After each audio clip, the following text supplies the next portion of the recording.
Hello friends. So in the previous session, so far we have seen basic introduction on Python. And in the last session, we have seen about data types, number, decimal, Boolean, string, and also how an integer division and a floating point division works. And we started about operators like arithmetic and relational. So in this session, we're going to see about what are the logical operators, how to get input and output under sample programs. So that this session will give you a basic feel like how to start with Python actually. There are a lot of things also, again, operators like unary, like other things. We will see those things later. So my focus is to get started as quick as possible. So we spend more time in later things, right? So what I mean by logical operators, right? So basically you have and, like Python is more of plain English, right? Many times it helps in that way. So which is very easy to learn. Right? So, and if all the conditions are true, when you combine relational operators, so we learned about relational operators, like things like this, right? So when you say B is equal to 6 greater than 7, it's one of the condition which is false, so B will be assigned to false. So and you can combine multiple conditions like this, and 4 greater than 3, right? And now this is true, this is also true. So and is something where if all such conditions are true, the final result is true.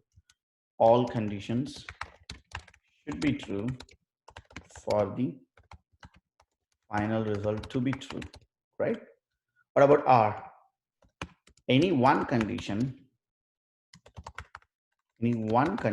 is true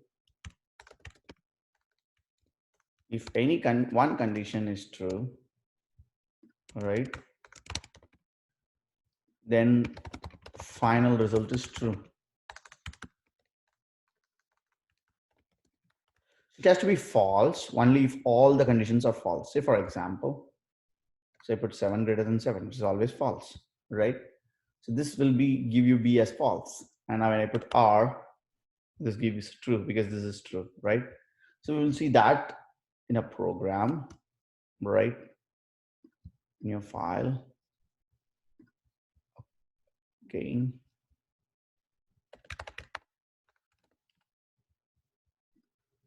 So now I say A is equal to 10, E is equal to 20, C is equal to 30. I say D is equal to A greater than B and B greater than C, or C greater than B. So if we see A is greater than B, which is false for sure, right? And C greater than B is true. But when you run this program, so let me print D here. So when you run this program, you could see the answer is false. So what does it mean? So and if everything should be true for and. Now let me change this to A less than B. So you see both conditions being true here. So and big prints true, gets true if all conditions are true. I'm going back to or. On the other hand, the or operator, I changed it back to A greater than B, which is false, and this is true, or either of the condition is true, the final result is true. You could see here. Now I change this one also. So both now is false, A greater than B or C less than B. So the result is false. All should be false for the final result to be false. And you have the third one, which is a not. Simply negates the results, right? If it is true, it will convert to false. False means true. So how you can do that? I can simply put a not here. So this will evaluate and give you a result of either true or false. So this one will give you false now, since now we evaluated this, and not of that, we're going to give you true. Right? So once we do branching, you will find how this conditional and logical, how this logical and relational operator put together. You write your own branching statements. Okay. So next, what we're going to see is we're going to look into how to get input and output. So any program, if you learn, right, you need to know how to get input from the user, from the console, and print back to the console screen, right? So far, whatever we have seen is just hard coding into the program. See here, this program just declares the initialization in the program. But in real world, you'll be getting input from the user, right? So how to get an input from the user? So just input, enter your name, something like this. What Python does, it will prompt with a message. And whatever you enter should be stored in some variable, right? So I can do like this. So it will enter and prompt in your message, right? So let's see how it's gonna work in the program. So I say input of enter your name. So A is just a variable. So how to print back the output in Python? Print. So whatever you print it within the double quotes, it will print as such, or single quotes. So if you want to print any variable name, you need to give it like this, right? So the content in the variable will be printed. Comma is like concatenation. That means print this followed by the particular value in this variable. So let's try that. Print welcome. Yay. So let me run this program. So it is asking for enter your name. I give Ashok. So you say welcome Ashok, right? So basically Ashok, whatever I entered. So from the first line, the program waited for the user input, right? It went to a halt state after reading the first line. So once I enter the input, which is Ashok, it is stored in the variable called EA. Now I say print welcome. So this will be printed as such, whatever in quotes. Comma is like concatenation. With that quotes, also print the content in the variable called EA. So what is there in the variable called EA? It's just Ashok. So it prints welcome Ashok, right? So in every time the program will not be in terms of string. So in this case, Ashok is a string or a name word, right? What if you want to get input from the user as a numbers, like an integer, like a decimal? So there is a way for it. So that's where you have like functions called int and float, right? Where Python does for that for you. So now we will see a simple addition program where the user will enter two numbers. You add and display that result. So that gives you good feel of how a Python program looks like, right? Let me create a new file and let me name this as add,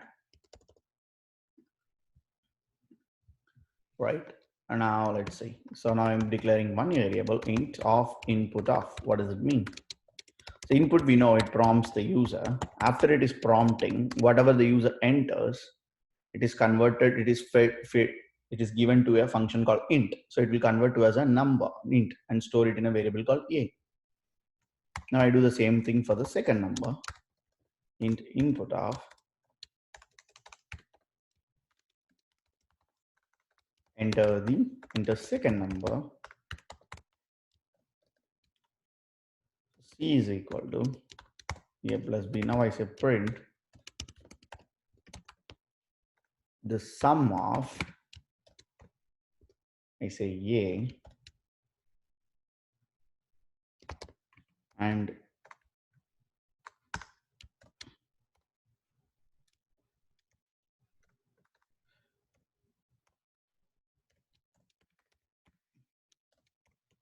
it looks like a little bit tougher when you see. It's not tough actually, a little bit, I mean like a lot of quotes and commas, but it is easy. See, whatever you give in print, in double quotes, it will print as such.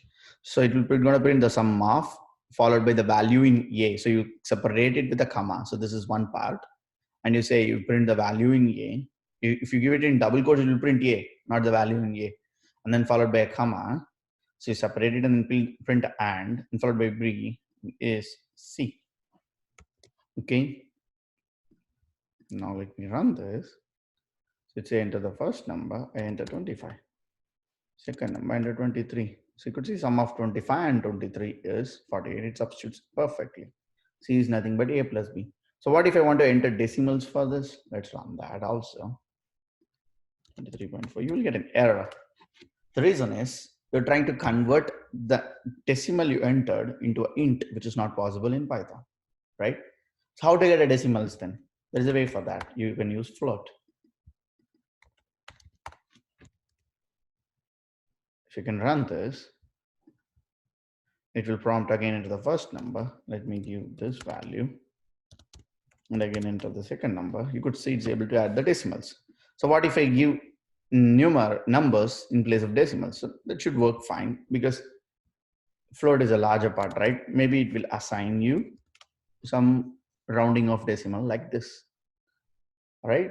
So that's a basic feel of how a program looks like. There's a way to get an input and you do some process. And there's a way to give back the output to the console, right?